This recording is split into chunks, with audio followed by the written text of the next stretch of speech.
Alright, what we're doing is showing the box down here. And we just couldn't get enough airflow, enough mass in that box to heat up, to get enough heat. This is not an insulated smoker, so you have to have a little more heat, a little more BTU worth of heat than what the smoker can handle so that you can control it. Alright, show them up here. So what we did is we robbed these off of the old grill, put them on the side. They're down below this, so the heat will rise up under here and won't come out here. So there's now what we're doing now, back up a little bit. Now what we're doing is we're just tempering this all the way around so that I can weld it from the outside because I can't get in here. I'll show them right here. Now these pieces of angle iron that I left in there will serve two purposes. You can lay wood on here. You can like stack some in this way and stack some in that way. And also it'll help to maintain the structural integrity of the box because there's going to be a fire burning in it. So you know, give it a little bit of rigidity so it doesn't warp. And we're going to chamfer this so that I can weld it around the perimeter and weld it around here. And then we're going to make a door right here that'll open up and swing around just like it would on any other smoker. And so that's what I should have done to start with. And so that's what we're doing now, is we're having to back up a little bit. And we'll use the handle.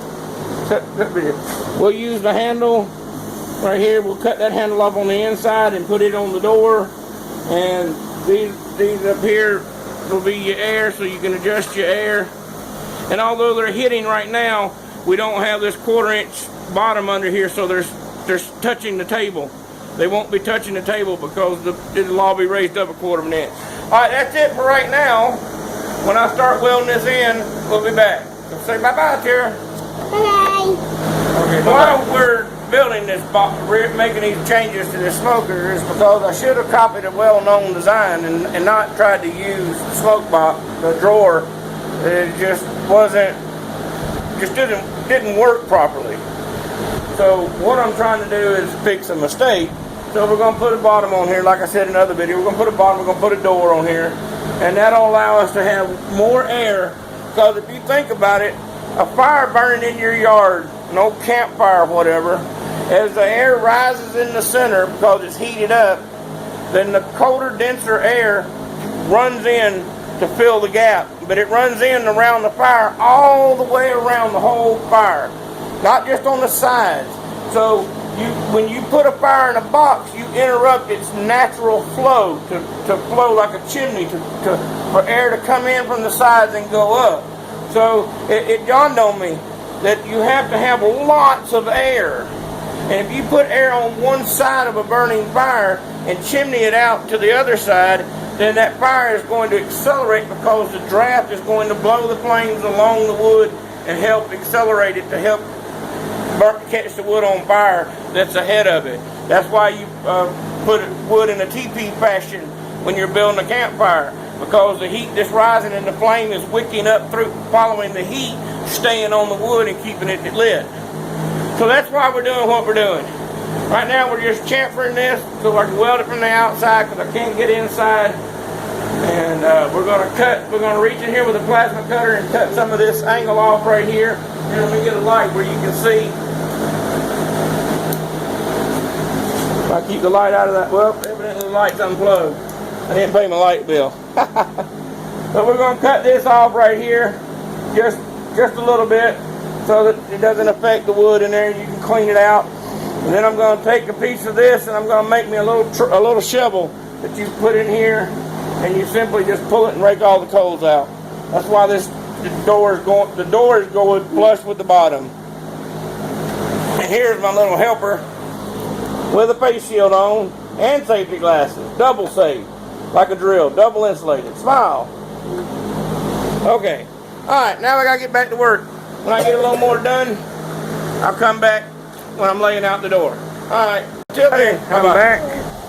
Like I said, we've changed it. We've added these air dampers on the end. And there's the door. I tacked it in place so that I don't sit there and hold it, and clamped it up nice and tight. Now I'm going to take these little pieces right here, and I'm going to weld one to the box and one to the door. it'll basically come out there like this. And then there'll be one down here at the bottom, right on this side. And I've been asked, a friend of mine come by and he asked me, why didn't I put the hinges over here where there's nothing over there? I said, well, because then you'll be latching right here in the hole. And I guess it wouldn't be a problem, but that means you always have to turn that thing open. So if you're letting it burn out, then you can't do that. So I'll put a hinge here, and a hinge here, and then we're going to run a piece of trim on the door right here. Actually, we're going to put it on the door, but we're just going to butt it up to the line. We're not going to go over it. We're going to butt right up to the bottom of it right there. And so let me get back to it and get this thing finished. I got to cut the legs on there, and I got to finish working on my truck out there. And but I do got anybody that watches this video, I need a suggestion. Here's my little metal work table. Okay, I'm thinking of a bar coming up and going over and coming back down where I can hang hammers and hang my vice grips on and all that stuff, and I can bring welding hoses over the top of it or whatever, I don't know. So if anybody's got any idea of like a trellis type thing, or that deal that you hang all your pots and pans in over your stove, like if you have an island cabinet or something.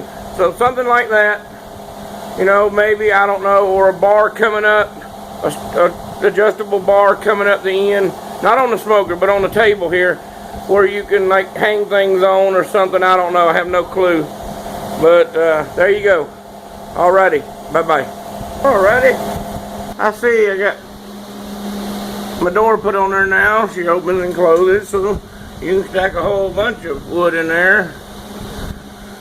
And I'll come up with a little latch that'll go under this bolt right here, a little weighted latch that you just pick up, and the handle will be mounted on it. And so I'll weld a bolt to the door right here and have a bar come down here, and you have that handle that's down there will be welded onto that bar, so you lift up on the handle and pull the door. When you come back, you let the weight of the handle down, and it'll be a notch, and it'll catch under that bolt. We'll back that bolt out and put a nut on the back side of it. We'll put a nut on the back side of it right there so that we can lock it in place, because I tap this plate right here. It's tapped, threaded, so I can lock it against it. And then when you close that around, that'll close. And then I'm just going to take this little piece of trim right here and notch it to go over this hinge and that weld. And all we're going to do is run it right up to the bottom of that right there, just like that. Just right up there like that. Just to seal that off. And we'll come in here and de-splatter it. We're going to get all the welding balls off of it everywhere. Make the new handle. A few little places like right here. Right there, I got to weld up a little bit. I got a little shaky on the plasma cutter. But that's it. This will be the next final video of this poor little thing. You get some air in there, some air in there, some air in there. And I ought to motorize them so they just talk to people. Well, anyway, I'm being stupid. But anyway, so the door opens, and I'll replace that with a grade 5 bolt. And by the time you wear these hinge pins out, or these hinges out, I'll be long gone. I won't be here anymore. And so there you go. It closes nice and flush.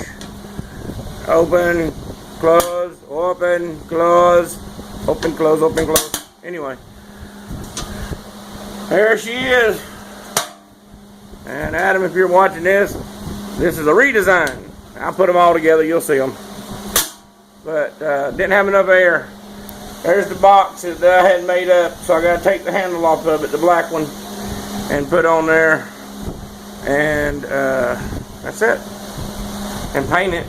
The smokestack won't get painted. That's galvanized tailpipe, and it won't take paint, so it'll just stay like it is. Now when the galvanized burns off and it rusts a little bit, you can lightly sand it, hit it with some charcoal black, grill for painting grills, high temp black, and it'll stick. And we're leaving the base on there just because of the fact that we can. I can cut it off, but my son-in-law doesn't want it cut off. He thinks it looks funky being on there. People know what it was. Alright. One more time. Open, close. Focus. Focus. There we go. Okay. Bye-bye.